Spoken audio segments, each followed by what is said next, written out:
Take a deep breath. The weekend is here, and the stomach-turning week is finally over. The good news for long-term investors is that it finished with gains. Wall Street was upbeat and the bond market calm, unlike the prior days, which were wild.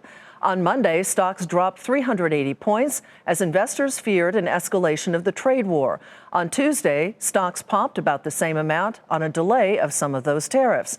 But Wednesday, the Dow fell 800 points, its worst decline of the year. Thursday, stocks bounced, and today, the bulls came back. The Dow rallied 306 points to 25,886. The Nasdaq was up 129, and the S&P 500 added 41.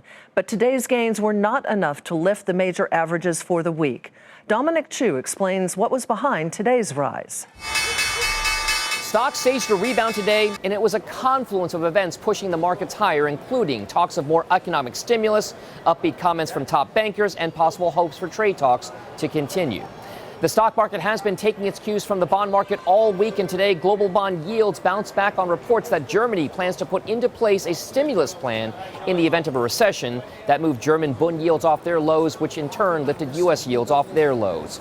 We also had upbeat comments from Bank of America CEO Brian Moynihan adding to the optimism. Moynihan said he sees no underlying signals of recession. Consumer spending is still going strong compared to 2018, and that the situation in Hong Kong is serious but does not pose a big threat as a financial center to Hong Kong.